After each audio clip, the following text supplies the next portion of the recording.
नमस्कार, सगरमाथा विशेषमा स्वागत छ। म रोहित भण्डारी।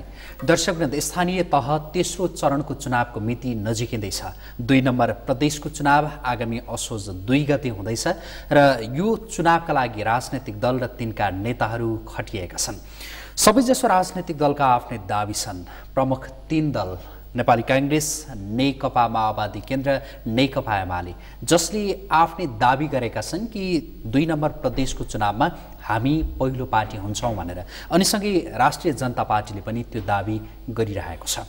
को पहिलो हुन्छ, को दोस्रो हुन्छ, यसका लागि असोज 2 को चुनाव कुर्नुपर्छ। यद्यपि राजनैतिक दलहरूको यो दाबी रहिरहँदा विभिन्न खालका अड्कलबाजीहरू भने भइरहेका छन् र असोज 2 को यो चुनाव सकिएपछि करिब त्यसको 2 महिनापछि प्रदेश र प्रतिनिधि सभाको पनि चुनाव हुँदैछ र त्यो चुनावको तयारीमा समेत छन् राजनैतिक दलहरू। आजको कार्यक्रममा हामी विशेषतः यही चुनावकै विषयमा केन्द्रित रहेर कुराकानी गर्नेछौँ र सँगै समसामयिक राजनीतिका विषयहरू त रहने नै छन्। हामीसँग स्टुडियोमा यति बेला हुनुहुन्छ नेकपा माओवादी केन्द्रका नेता लीलामणि पोखरेल। स्वागत छ यहाँलाई। धन्यवाद। आराम हुनुहुन्छ? एकदम ठिक छ। अब चुनावको मिति नजिकिँदैछ, यो तेस्रो चरणको। त्यो चुनावको विषयमा कुरा गर्नुभन्दा पहिले चाहिँ जुन सम्पन्न भइसकेका 2 चरणका चुनावको थोरै समीक्षा गरौँ। माओवादी केन्द्र तुलनात्मक रूपमा कमजोर रह्यो दुईवटा चुनावमा। किन यसो भयो होला? यसको हामीले समीक्षा गरिसकेका छौँ। यति बेला हामी निर्वाचन अनिवार्य आवश्यकता हो, त्यो पनि संविधान कार्यान्वयन गर्ने सन्दर्भमा जनतालाई आफ्नो प्रतिनिधि संस्था नै नभएको स्थितिमा। अब संसद त छ, तर जनताको दैनन्दिनी समस्यासँग जोडिएको प्रतिनिधि संस्था नभएको कारणले नयाँ संविधानले व्यवस्था गरे अनुसारको स्थानीय तहको निर्वाचन गर्नुपर्छ भन्ने हाम्रो नै जोड थियो र स्थानीय निर्वाचन भयो तहको। अब त्यसको परिणाममा हामीलाई थाहा थियो कि हाम्रो परिणाम के हुनेवाला छ भन्ने कुराहरूको, तर हामीले हाम्रो परिणाम के हुन्छ भन्ने कारणले निर्वाचन अगाडि लैजाने कि पछाडि सार्ने कि भन्ने कुरो गर्नु त थिएन। भनेपछि परिणाम यस्तै होला भन्ने मतलब यस्तै होला भन्नाले यही ढङ्गको अथवा यत्तिकै लेभलको त हामीले सोचेको होइन हाम्रो योभन्दा, किनभने हामीले केही कामहरू गरेका छौँ। त्यो कामको प्रतिफल स्वरूप पनि माओवादीले त्यसको परिणाम पाउनु पर्दछ भन्ने, त्यसको रिजल्ट पाउनु पर्दछ भन्ने नै थियो। जस्तो यो चरणमा भएका कामहरू मलाई लाग्छ सायद 1 वर्षको बिचमा 7-8 महिनाको बिचमा कुनै पनि सरकारले त्यति काम गरेका छैनन्। कुनै पनि सरकारले च्यालेन्ज साथ भन्दा पनि हुन्छ। हाम्रो मुद्रास्फीति घटेको छ, मूल्यवृद्धि एकदम सबभन्दा न्यून छ, पर एनुअल ग्रोथ रेट सबभन्दा हाइएस्ट छ यसपटकको। त्यस पछाडि हामीले चाहिँ नि उज्यालो नेपालको कार्यक्रमले लोडसेडिङको अन्त्य गरेको छ। यी तमाम कुराहरू छन्। निर्वाचन हुँदैन भन्ने जुन प्रकारको भय, आशंका, त्रास र चाहिँ अन्योलता थियो त्यसलाई चिरिएको छ। यी सबै कुराले त्यसको परिणाम चाहिँ नि जसको रूपमा मात्रै होइन कि यो साँच्चै नै प्रयत्नशील भएर लागि पर्यो भने हुन सक्ने रहेछ भन्ने कुराहरूको हामीले त्यो चाहिँ नि उदाहरण प्रस्तुत गरेका छौँ। त्यसले यो परिणाममा ठुलो असर पर्ला भन्ने हामी अपेक्षा गरेका थियौँ। यही हामीले परिणाम, हामी अब 1 नम्बरै पार्टी होला त हामीले भनेका थिएनौँ। दोस्रो चाहिँ सोच्नु भएको छ हामीले अलिकति योभन्दा जुन परिणाम आएको छ त्यो परिणामभन्दा बेटर परिणाम हुन्छ भन्ने कुरा तपाईँको शब्दमा। किनभने हामी चाहिँ नि अर्को हामीलाई थाहा थियो कि हाम्रो पार्टी ठुलो विभाजनका श्रृङ्खलाहरू बेहोरेर आएको छ, त्यसको असर त नकारात्मक असर त जनतामा पर्छ नै होइन। त्यस कारणले ती आदि कारणहरूले गर्ने कुराहरूको बारेमा त त्यो हामीले आकलन नगरेको होइन, तर जे रिजल्ट आएको छ यो हामीले दिएका छौँ। त्यो रिजल्टले जनताले अलि बढी हामीलाई विश्वास गर्नुपर्छ भन्ने हामीलाई लागेको थियो। तपाईँकै शब्दमा सरकारमा रहँदा भनौँ न, यति धेरै काम गर्दै पनि जनताले किन विश्वास नगरे होला? जति विश्वास गर्नुपर्ने थियो त्यति।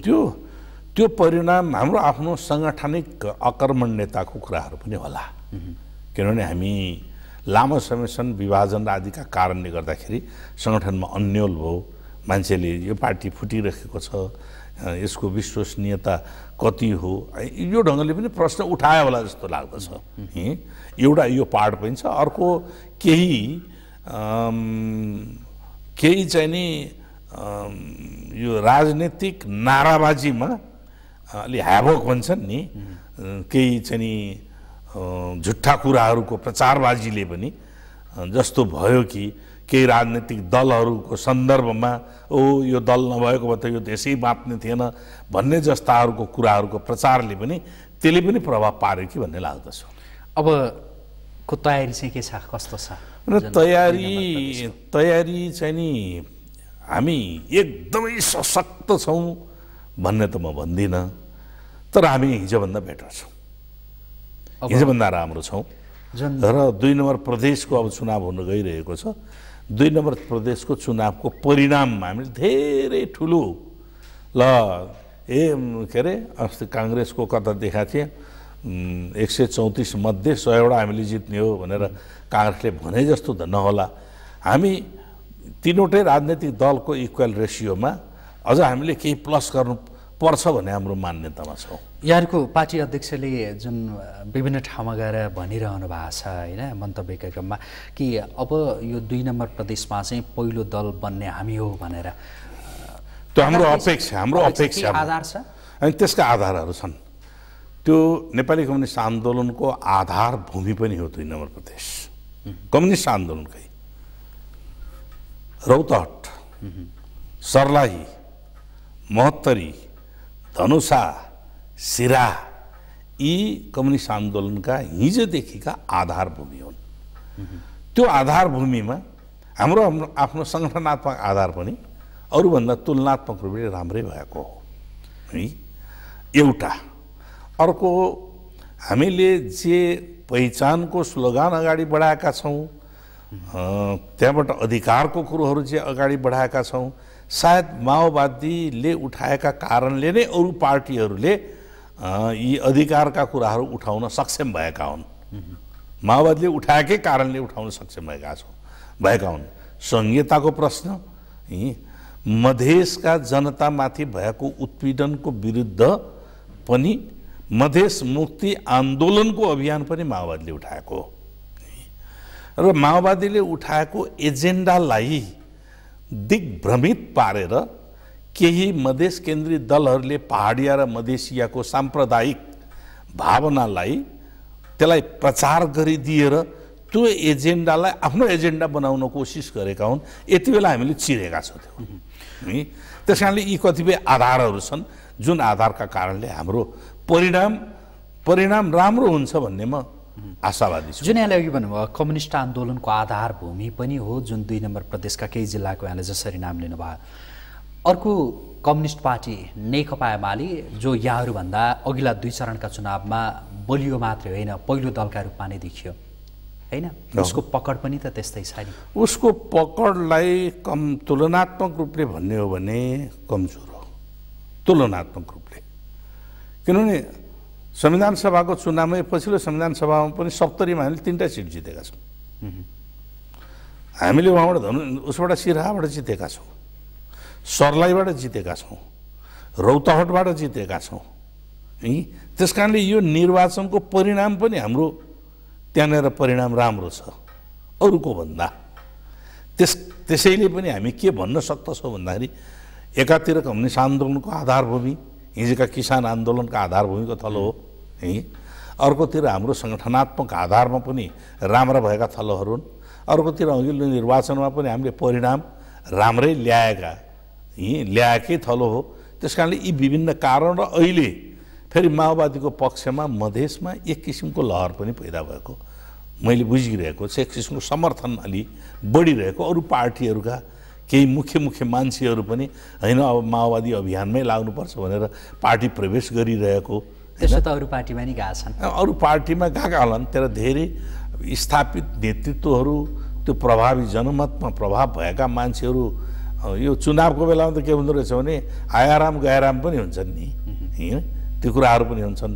तर मलाई जहाँसम्म विश्वास छ यी आधारहरू हाम्रा हिजोका पनि राम्रा आधारहरू हुन् र आधार भएका ठाउँमा अलि मजबुत पनि भएको छ, अलि साङ्गठनिक अलि व्यवस्थापन पनि भएको छ। जुन यो मधेस मुक्तिको आन्दोलनको यहाँले कुरा गर्नुभयो त्यसमा प्रारम्भमा यहाँहरूले उठाउनु भयो होला होइन केही वर्ष अगाडि, हुन त अहिले पनि आवाजहरू यहाँहरूले उठाइरहनु भएको छ। यद्यपि अझ जोडतोडका साथ आवाज उठाउने त अहिलेको राष्ट्रिय जनता पार्टी र तराई मधेस केन्द्रित अन्य दलहरू छन्? उनीहरूले उठाएको आवाज र हामीले उठाएको आवाजको नितान्त भिन्न छ। कसरी? उनीहरूले उठाएको आवाजभित्र साम्प्रदायिकता, पहाड विरोधी भावना, पहाडिया विरोधी भावना। हामीले उठाएको आवाजमा उत्पीडनमा परेका जनताको मुक्तिको कुरो, चाहे त्यो पहाडिया होस्, चाहे मधेसी होस्, मधेसी मूलको होस्, र उनीहरूकै अधिकारको रक्षाको प्रश्न हो। मधेस केन्द्रित दलहरूले उठाएको आन्दोलनभित्र भारतीय हस्तक्षेपको गन्ध छ। सीमा क्षेत्र, सीमा बन्द गर्ने बेलामा सीमा पारी गएर मातृभूमिमाथि ढुङ्गा हान्नेले देशको रक्षा हुन सक्दैन, सार्वभौमिकताको रक्षा हुन सक्दैन। त्यस कारणले त्योभित्र त्यो बाह्य हस्तक्षेप, बाह्य उक्साहटको गन्ध प्रशस्त मात्रामा देखिन्छ। हाम्रो भित्र आफ्नो देशको स्वतन्त्रता र स्वाधीनताको रक्षा गर्दै उत्पीडनमा परेका त्यस क्षेत्रका जाति, भाषा, वर्ण, लिङ्गका जनता, वर्गका जनताहरूको चाहिँ नि उनीहरूको समृद्धि, उनीहरूको मुक्तिको प्रश्न हो। त्यस कारणले नितान्त दुईटा चरित्रगत, कहीँ साम्प्रदायिकताको गन्ध छैन। हाम्रो मधेस र पहाडीको बीचको मतभेद ल्याउने र पहाडिया पहाड चलो, मधेसिया कहीँ शासन गरौँ भन्ने खालको हाम्रो त्यो चाहिँ नि मानसिकता होइन। हामीले नेपालको सिङ्गो एकताका निम्ति मधेस, पहाड, हिमाल सबै क्षेत्रको एकताको निम्तिको आवाज उठाएका छौँ र जनता जहाँ उत्पीडनमा परेको छ त्यो जनतालाई मुक्तिको, त्यो जनतालाई एकत्रित गरेर सङ्गठित गरेर उसको मुक्तिको आवाज उठाएका छौँ। यो हो हाम्रो जानी भिन्नता। जुन यहाँले भन्नुभयो साम्प्रदायिकता भन्छ नि, जो तराई मधेस केन्द्रित दलबाट त्यो जसरी देखिन्छ हामीहरूबाट त्यसलाई चाहिँ हामीले स्वीकारेनौँ भन्ने जुन कुरा गर्नुभयो। अब जस्तो संविधान संशोधनको कुरा गर्ने हो भनेदेखि उहाँहरू जो तराई मधेस केन्द्रित दलहरू जसले संविधान संशोधनको कुरालाई संविधान घोषणा भएदेखि नै जसरी उठाउनु भयो, पछिल्लो समयमा त्यो ठिक छ संविधान संशोधन उहाँहरूले उठाएको भनेर यहाँहरूले पनि त्यसलाई समर्थन गरेर त्यसलाई जोडबल पनि गर्नुभयो होइन? त्यो हिसाबले उहाँहरूले जे आवाजहरू उठाउनु भयो त्यसमा यहाँले त्यति धेरै जुन साम्प्रदायिकताको गन्ध होइन, भारतीय जुन हस्तक्षेपको गन्ध अलिक बढी नै देख्नु भएको कि त्यो चाहिँ? त्यो तपाईँले पनि त्यसलाई विश्लेषण गर्नुहोस्। हामीले के कुरालाई अस्वीकार गरेका हुन्? एक मधेस एक प्रदेशको कुरोलाई अस्वीकार गरेका हौँ। हामीले निर्वाचनको आधारमा मात्रै, के अरे जनसङ्ख्याको आधारमा मात्रै निर्वाचन क्षेत्र, गाउँपालिका, नगरपालिकाहरू निर्माण हुनुपर्छ भन्ने कुरालाई पनि अस्वीकार गरेका हौँ। हामीले अङ्गीकृत नागरिकहरू खास गरी हाम्रो दक्षिणतिरबाट आउने गरेका देखिन्छन्। अङ्गीकृत नागरिकहरूलाई संवैधानिक पदहरूमा चाहिँ नियुक्ति दिनुपर्दछ भन्ने कुराहरूको जो माग थियो सुरुको चरणमा, औपचारिक रूपमा नआए पनि आइरहेको त्यो कुराको हामीले विरोध गरेका थियौँ। हामीले अन्य कुनै किसिमबाट आइरहेको हिन्दू राष्ट्र बनाउनु पर्दछ भन्ने खालको, एउटा धर्मको मात्रै राज्य बनाउनु पर्दछ भन्ने मागलाई पनि अस्वीकार गरेका हौँ। त्यस कारणले हामीले त त्यहाँ भएको उत्पीडनको पक्षलाई साथ दिएका हौँ। मधेस केन्द्रित दलहरूले उठाएको आवाजभित्र पनि सकारात्मक कुराहरू छन् भनेर त्यो सकारात्मकलाई सम्बोधन गर्नका निम्ति संविधान संशोधनको प्रस्ताव लगिएको हो। न कि मधेसमा उठेका सबै कुराहरूलाई समर्थन गरेको अथवा राजपालले उठाएका सबै कुराहरूलाई समर्थन गरेर संविधान संशोधनको प्रस्ताव लगेको होइन। प्रदेशको पहिचानका प्रश्नहरू उठाएका थिए, हामीले समर्थन गरेका हौँ। पहिचानका प्रश्नहरू, उत्पीडनमा अधिकारहरू विशेषीकृत गरेर दिनुपर्दछ, जहाँ उत्पीडन छ त्यो क्षेत्रमा त्यसलाई हामीले समर्थन गरेका हौँ। जनसङ्ख्या र भूगोल दुईटैको अनुपातमा प्रतिनिधित्व जरुरी पर्दछ भनेर त्यो कुरालाई समर्थन गरेका हौँ। हामीले के चाहिँ गरेनौँ भने उहाँहरूले माग गरेको होइन, प्रदेशको मातहतमा स्थानीय तह हुनुपर्छ र स्थानीय तहलाई डमी बनाउनुपर्छ हामीले मानेका होइनौँ। त्यो हामी समर्थन पनि त्यसलाई स्वीकार गरेका छैनौँ। हामीले त स्थानीय तहलाई अटोनोमस अधिकारहरू दिएर जनताको प्रत्यक्ष सरकार निर्माण गर्ने अधिकार दिएर निर्वाचनमा जानुपर्छ भनेर कार्यान्वयन पनि गरिसकेका हौँ। उहाँहरूले उठाएका कतिपय कुराहरूलाई जो जायज छन् हामी समर्थन गरेका छौँ। सङ्घीयताको प्रश्नमा हामी समर्थनै गरेका हौँ। हिजो हामीले मोर्चाबन्दी गरेर पनि गएका थियौँ। जुन बेला संविधान जारी हुन नसक्ने स्थिति र संविधान जारी नगराउने तत्त्वहरू हाबी हुन थाले त्यति बेला हामीले संविधान जारी गर्नुपर्दछ भनेर त्यो मोर्चाबाट ब्रेक गरेर पनि हामी चाहिँ संविधान जारी गर्ने दिशामा आइपुगेका हौँ। त्यस कारण जिन राष्ट्रका निम्ति हित गर्छ तिनै कुराहरूलाई मात्रै हामीले उठाएर हिँडेका छौँ।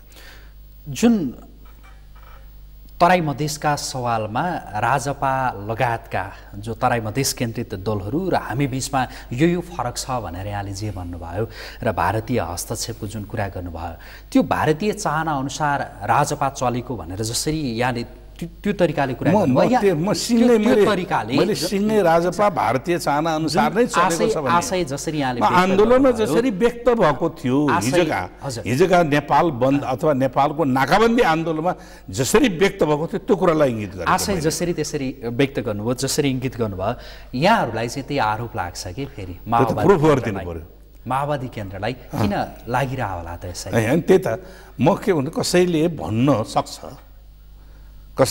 सक्छ भन्ने कुरालाई त हामी निषेध गर्न सक्दैनौँ भन्न, तर म के भन्छु नि प्रुफ गरिदियो भइहाल्यो नि। प्रुफ गऱ्यो भने ल यो यदि नेकपा माओवादी अथवा नेकपा माओवादी केन्द्र अरू कुनै विशेष राजनीतिक के अरे विशेष राष्ट्रहरूको सङ्केत र इसारामा चलेको छ भन्ने प्रुफ हुन्छ भने म त्यो पार्टीमा बस्दिनँ। किन म मेरो देशको स्वतन्त्रता र सार्वभौमिकता जगेर्ना गर्न नेपाली जनताको मुक्तिको निम्ति यही बाटोबाट ठिक छ भनेर त्यो पार्टीको प्रवर्धन गर्नका निम्ति एउटा कार्यकर्ता बनेको हुँ। अहिले पनि मलाई त्यो विश्वास छ कि त्यो पार्टीले लिएको विचार, राजनीति, सङ्गठन, नीति, कार्यक्रम, कार्ययोजनाहरू अरूभन्दा सापेक्षित रूपले 100% हामी सबभन्दा पर्फेक्ट भइदिएको भए सबभन्दा ठुलो पार्टी बन्ने थियो नि। त्यो पनि त होला नि, हाम्रा कमी कमजोरी केही भयो होला नि त, जसका कारणले आम जनताको विश्वास जित्न नसकिएको हुनसक्दछ। त्यो कुरा त हो त होइन भने कम्पेरेटिभली हामी सबभन्दा उत्कृष्ट विचार बोकेको पार्टी नै हो भन्ने। अब फरक प्रसङ्ग, केही दिनअघि प्रधानमन्त्रीको भारत भ्रमण भयो, औपचारिक रूपमा 5 दिने भारत भ्रमण। त्यो भ्रमणका क्रममा प्रधानमन्त्रीले संविधान संशोधनका विषयमा त्यहाँ जे बोल्नुभयो त्यो विषयमा प्रमुख प्रतिपक्षी दलले जुन खालको असन्तुष्टि व्यक्त गर्यो, उहाँले त्यो बोलेको कुराप्रति यहाँको धारणा चाहिँ के छ? म पटक्कै समर्थन गर्न सक्दिनँ, पटक्कै। उहाँले हामीले संविधान निर्माण गर्ने, संविधान बनाउने, संविधान संशोधन गर्ने, कानुन बनाउने, नियम बनाउने, नीति बनाउने के गर्छौ भनेर रिपोर्टिङ गरिदिने हो। देशको रिपोर्टिङ गर्ने थलो हो त्यो। कुनै पनि हालत म समर्थन गर्न सक्दिनँ। मेरो पार्टीले पनि प्रोटेस्ट गरेको छ। देशको दोस्रो प्रश्न, उहाँले गएर 1841 देखि सुरु भएको कोशी हाइड्यामको प्रस्तावको बारेमा उहाँले समर्थन गरेर वक्तव्यमा के अरे 8वटा सम्झौता मध्येको एउटा सम्झौतामा गरेर आउनुभएको छ र 28 नम्बरको चाहिँ उहाँको त्यो जोइन्ट प्रेस स्टेटमेन्टमा उल्लेख गर्नुभएको छ। यो पनि म समर्थन गर्न सक्दिनँ। यो हाम्रो प्राथमिकता पनि होइन, हाम्रो निम्ति आवश्यकता पनि होइन। त्यसका निम्ति धेरै त्यस पछाडिका धेरै कुराहरू छन्। तपाईँले ल्याउनु भयो एक दिन कुनै भने यहीँ छलफलमा ल्याउनु भयो भने म त्यसको उजागर गर्नेछु। त्यो पनि म समर्थन गर्न सक्दिनँ। जुन संविधान संशोधनको विषय उहाँले जसरी त्यहाँ व्यक्त गर्नुभयो त्यो गर्नै नहुने विषय हो। संविधान एकदमै गर्नै नहुने हाम्रो आन्तरिक मामला हो। तर छिमेकी भारतले हामी यो संविधान संशोधन गर्दैछौँ, यो नियमावली ल्याउँदैछौँ, हामीलाई रिपोर्टिङ गर्छ? अरू कुनै मुलुकले गर्छ? कि हाम्रो रिपोर्टिङ गर्नको निम्ति बनेको केन्द्र हो त्यो? र मित्र राष्ट्र हो, द्विपक्षीय सहअस्तित्वको आधारमा निर्माण भएको सम्बन्ध हो। ठुलो छ, शक्ति होला, शक्तिशाली होला, हामीलाई सराउन्ड गरेको होला, तीनतिरबाट घेरेको होला। तर हामी स्वतन्त्र सार्वभौम राष्ट्र हौँ। सार्वभौम राष्ट्रको राज्यको प्रमुखले, देशको शासन व्यवस्थाको प्रमुखले होइन हामीले मिलाएर केही समय पछाडि चाहिँ नि हामी फेरि संशोधन गरेर लिएर आउँछौँ, यस्ता लुते कुरा गर्ने हो? स्वाभिमान साथ यो हाम्रो आन्तरिक मामला हो। हामीले आन्तरिक मामला आफै हल गर्छौँ। यो विषयमा प्रधानमन्त्री फर्किसकेपछि होइन पार्टीका उच्च तहका नेताहरूबाट उहाँसँगको कुराकानी पनि भयो होला, केही जानकारी छ? मलाई त्यसबारेमा जानकारी छैन, किनभने अब द्विपक्षीय कुराहरूको बिचमा के कुरा हो। तर त्यो सार्वजनिक रूपमा नै हाम्रो पार्टीको अध्यक्ष लगायतका नेताहरूले त्यो चाहिँ नि संविधान संशोधनको बारेमा बोलिएको कुराहरूको विरोध गरिसक्नु भएको छ। र मैले थपेँ त्यसमा अर्को उहाँले दिएको जोइन्ट स्टेटमेन्टको 28 नम्बरको बुँदा, जहाँ कोशी हाइड्यामका बारेमा आजसम्म सम्झौता कसैले गरेका थिएनन्। जोइन्ट स्टेटमेन्टमा अलिअलि हाल्न खोजे पनि त्यो उनीहरू प्रष्ट भएको थिएन। इन्फर्मल कुराहरू आउने गरेका थिए। तर अहिले उहाँले एउटा चाहिँ नि के अरे भएका सम्झौतामा पनि र जोइन्ट स्टेटमेन्ट पनि हाल्नुभएको छ। नेपालको हितको, नेपालको राष्ट्रिय सार्वभौमिकता, नेपालको आवश्यकता, नेपालको प्राकृतिक सम्पदाको रक्षा, नेपालको चाहिँ नि स्वाभिमान आदि कुनैका निम्ति पनि अहिले कोशी आइडम हाम्रो निम्ति आवश्यक पनि होइन, हाम्रो प्राथमिकता पनि होइन। त्यस कारणले यो कुराहरू पनि राष्ट्रिय हितको पक्षमा पनि छैन। भनेपछि तपाईँको पार्टी सम्मिलित जुन सरकार हो, यो सरकारले जसरी प्रमुख प्रतिपक्षी दलले भने जस्तै नेपालीको शिर निहुराउने काम भयो भनेर जसरी भन्यो त्यो भइरहेछ। शब्द त उहाँले के प्रयोग गर्नुभएको छ मलाई थाहा छैन, यी अरू पार्टीहरूले। मेरो चाहिँ त्यसमा चाहिँ नि एकदम विमति छ। यसले राष्ट्रिय स्वाभिमान र गौरव चाहिँ नि गर्न सकिने ठाउँ छैन यो विषयमा। अब यहाँहरूको पार्टीकै विषयमा कुराकानी गरौँ। पार्टीबाट जो बाहिरिनु भएका कतिपय नेताहरू पार्टी प्रवेश पनि गर्नु भएको छ होइन। एकताका लागि यहाँहरूको पार्टी अध्यक्ष सहित जुन सिङ्गो पार्टीले नै आह्वान गरिरहेछ, के भइरहेछ यो विषय चाहिँ? अनि यो सकारात्मक दिशामा गइरहेको छ, किनभने हामीले पार्टी फुटको औचित्यता पुष्टि गर्नुपर्छ। कसैले पनि किन फुट्ने कि चाहिँ नि अहिलेसम्म पार्टी कम्युनिस्ट आन्दोलनमा दुई किसिमले फुट्ने गरेका छन्। एउटा हो पर्सनालिटी कल्ट, व्यक्तित्वको बिचको टक्कर, म नेता त नेता भन्ने। दोस्रो हो आइडियोलोजी, विचारमा नै भिन्नता आयो। त्यस कारणले एकै ठाउँ बसेर फरक फरक विचार त लागू गर्न सकिन्न। त्यस कारणले विचारमा भिन्नता आएर फुट्ने कुरोलाई त्यो युनिभर्सल कुरो हो भन्छु म। जो पनि फुट्न सक्छ, जान सक्दछ विचारमा। तर विचारमा भिन्नता नआउने, पर्सनालिटी कल, व्यक्तित्वको टक्करको आधारबाट फुट्ने। वास्तवमा नेपाली कम्युनिस्ट आन्दोलन धेरै जसो त्यही रूपमा फुटेको छ, केही मात्रामा वैचारिक राजनैतिक प्रश्नहरूमा व्यक्तित्व बिचको टकराव देखिन्छ। त्यसलाई सैद्धान्तिक लेपन गर्ने गरिएको छ। त्यसलाई टकरावलाई पछाडि लगेर सैद्धान्तिक लेपन मात्रै हो, त्यो लेपन गर्ने गरिएको छ। र यति बेला हाम्रा बिचमा फुटहरू त्यसै गरिकन देखा परेका थिए है। जस्तो 17-18 सालमा पार्टी फुट, त्यति बेला राजाको कदमलाई समर्थन गर्ने र नगर्नेको बिचको चाहिँ विभाजन, त्यो सैद्धान्तिक विभाजन थियो। केशरचन्द्र माझीले राजाको कदमलाई समर्थन गर्नुभयो, अरूले राजतन्त्रलाई स्वीकारै गरेनन्। त्यति बेला फुट्नु जरुरी थियो। कम्युनिस्ट आन्दोलनको औचित्यता कि अनुचित भन्ने प्रश्नमा हो भने त्यहाँ पनि फुट हुन्छ। कम्युनिस्ट आन्दोलनकै औचित्य समाप्त भयो भनेर कम्युनिस्ट पार्टीभित्र त्यो मान्छे बस्न सक्दैन, बस्नु पनि हुँदैन। म यही लिएर के भन्छु भने बाबुरामजी यो पछिल्लो चरणमा हाम्रो पार्टीबाट विभाजित हुनुभयो, संविधान जारी गरिसकेपछि उहाँले पछाडि गएर कम्युनिस्ट आन्दोलनको औचित्य छैन, वादविहीन पार्टी निर्माणको प्रश्न, वाद होइन विकास हो भन्ने कुरालाई मात्रै लिएर जानुभयो। त्यस पछाडि उहाँका हिजोदेखि सङ्गठनभित्र साथ दिएका साथीहरू सँगसँगै जानुभयो जानलाई। तर ती साथीहरूले बाबुरामजीले दिएको नयाँ कुरो भन्ने जुन नयाँ शब्दावली थियो, त्यो नयाँ शब्दावलीभित्र केही पनि नयाँ कुरो रहेन। र 1-1.5 वर्षको अभ्यास पछाडि उहाँहरूले होइन हामी त गल्ती गरेछौँ, यो कुरा त बेठिक भयो भन्ने ढङ्गले अहिले पार्टीले पनि अपिल गर्यो तपाईँहरू गलत दिशामा जानुभएको छ, त्यस कारणले त्यहाँ नबस्नुहोस्, आउनुहोस्, फर्किनुहोस् भनेर पार्टीले पनि अपिल गर्यो। एउटा नयाँ ध्रुवीकरणको प्रक्रिया सुरु भएको छ। सँगसँगै कम्युनिस्ट आन्दोलनभन्दा बाहिर रहेका, आजको नेपाली कम्युनिस्ट आन्दोलनको औचित्य र आवश्यकतालाई महसुस गर्दै बाहिर रहेकाहरू पनि एउटा ध्रुवीकरण हुने प्रक्रिया सुरुवात भएको छ। अब यो कहिलेकाहीँ के हुन्छ भने निर्वाचनको बेला आराम गैराम हुने प्रवृत्ति पनि देखा पर्छ। यी निर्वाचनको बेला टिकट आदिका निम्ति पनि हुन सक्दछ। कहिले यस्तै आकस्मिक परिणामले पनि नयाँ फड्को पनि मार्न सक्दछ। आकस्मिक रूपले जस्तो नेपाली कम्युनिस्ट आन्दोलनका शीर्ष नेताहरूमध्ये मोहन विक्रम हिजो काङ्ग्रेसमा, प्रारम्भको राजनीति काङ्ग्रेस हो उहाँको, निर्मल लामाको प्रारम्भिक राजनीति काङ्ग्रेस हो। उहाँहरू जीवनभर कम्युनिस्ट आन्दोलनमा, निर्मल लामा त बितिसक्नुभयो, काङ्ग्रेसबाट विद्रोह गरेर रेडिकल काङ्ग्रेस भनेर त्यहाँबाट विद्रोह गरेर कम्युनिस्ट आन्दोलनमा आएर कम्युनिस्ट आन्दोलनको नेतृत्व गरेर पनि बितिसक्नु हो भने मोहन विक्रमजी कम्युनिस्ट आन्दोलनको एउटा अलिकति सङ्कीर्ण हुनु होला त्यो धारको नेतृत्व गरिराख्नु भएको छ। त्यस कारणले यो के हुन्छ कहिलेकाहीँ फड्को मार्ने कुराहरू पनि हुन्छ। त्यस्तै अहिले पार्टीभित्र विभिन्न अन्य गैर कम्युनिस्ट धारबाट पनि आउने प्रक्रियाको सुरुवात पनि भएको छ। अब बाबुराम भट्टराईको जुन सन्दर्भ यहाँले उब्काइहाल्नु भयो, उहाँलाई पनि आह्वान गर्नुभएको छ यहाँहरूले, सम्भावना कतिको छ? जुन बाबुराम भट्टराईजीसम्मको तहको मान्छे मैले यो ध्रुवीकरण प्रक्रियामा फेरि आउनुहुन्छ भन्ने मलाई लाग्दैन। किन? मलाई किन लाग्दैन भने 2-3टा कुराहरू मुख्य रूपले उहाँले पहिलो कुरो त यो वर्गको राजनीति कम्युनिस्ट आन्दोलनमा वर्गको राजनीति हुन्छ, वर्गको राजनीतिबाट मुक्त हुने कुरा गर्नुभएको छ, अलग हुने कुराहरू। यो वर्गविहीन राजनीति नै चल्दैन भन्ने हाम्रो बेसिक फन्डामेन्टल प्रिन्सिपल हो। राजनीति नै वर्गीय हुन्छ भनेर, समाज वर्गीय छ त्यस कारणले राजनीति पनि वर्गीय हुन्छ, द्वन्द्व पनि वर्गीय हुन्छ। त्यो वर्गीय द्वन्द्वभित्र अरू द्वन्द्वहरू केन्द्रित भएर वरिपरि आइरहेका हुन्छन्। त्यसले अनि द्वन्द्व बिना समाज विकास पनि सम्भव छैन।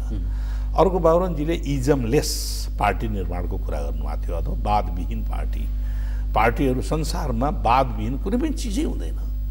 कुनै न कुनै इजमले त्यसलाई उ गरेको हुन्छ, ऱ्याप गरेको हुन्छ। अथवा पार्टी निर्माणको प्रश्न त आइडियोलोजी बिना त पार्टी नै बन्दैन, आइडियोलोजी बिना त क्लब पनि चल्दैन। क्लबैमा पनि यो क्लबको उद्देश्य के हो भन्ने हुन्छ क्या। अनि विकास भने एब्स्ट्र्याक्ट होइन नि त, विकासलाई गाइड गर्ने प्रिन्सिपल पनि छ नि। त्यस कारणले कसको लागि विकास, कुन प्रायोरिटी हो विकास, त्यस कारणले यी कुराहरू छन्। अब इगोको प्रश्न पनि होला उहाँको केही। यहाँको बुझाइ चाहिँ धेरै चाहिँ जस्तो उहाँ पार्टीबाट बाहिरिँदा भनौँ छुट्टिँदाखेरि त्यो व्यक्तित्व बिचको टकराव भन्दा पनि विचार नै नमिलेर हो। म चाहिँ त्यही निष्कर्ष कम्युनिस्ट आन्दोलनको विचारैबाट उहाँको वितृष्णा भएको हो बाबुरामजीको, मलाई त्यस्तो लाग्छ है। हुनसक्छ भोलि त्यो कुराहरूलाई बिर्सेर होइन हामीले गलत ठाउँमा गएका रहेछौँ, हामीले सोचेनौँ, आइडियोलोजिकली हामी अलग टाढा पुगेका रहेछौँ, बाटो त यही हो भन्ने ढङ्गले उहाँ फेरि रिट्रिट हुन सक्नुहुन्छ। यसलाई त मैले निषेध गर्दिनँ, तर के हो त भन्दाखेरि मैले मेरो आउनुहोस् चाहना हो, पनि सम्भावना अलिक कम देख्नु भएको छ। त्यो कम देखेर मैले अरू साथीहरू पनि हुनुहुन्छ, किरणजी हुनुहुन्छ, मोहन वैद्यजी हुनुहुन्छ, उहाँ पनि सँगै जाउँ। हाम्रा अलिअलि कार्यशैलीगत रूपमा अलिअलि व्याख्या विश्लेषणका सम्बन्धमा हाम्रा फरक हुन सक्लान्, एङ्गलहरू फरक हुन सक्लान् होइन। त्यस्तै विप्लवजी हुनुहुन्छ, उहाँहरू पनि आउनुहोस्, अरू पनि छिटफुट क्रान्तिकारी शक्तिहरू छन्, उनीहरू पनि आउँ, ध्रुवीकृत हौँ, जाउँ भन्ने प्रश्न चाहिँ नि हामीले अपिल गरेका हौँ। र यो सकारात्मक, यो अपिलले सकारात्मक काम पनि गरिरहेको छ। हुन्छ, यहाँलाई समय र विचारका लागि धन्यवाद। हस्, धन्यवाद। दर्शकवृन्द, हामी कुराकानी गर्दै थियौँ नेकपा माओवादी केन्द्रका नेता लीलामणि पोखरेलसँग। आजका लागि सगरमाथा विशेष यहीँ सकिन्छ। सगरमाथा टेलिभिजन हेर्दै गर्नुहोला। नमस्कार।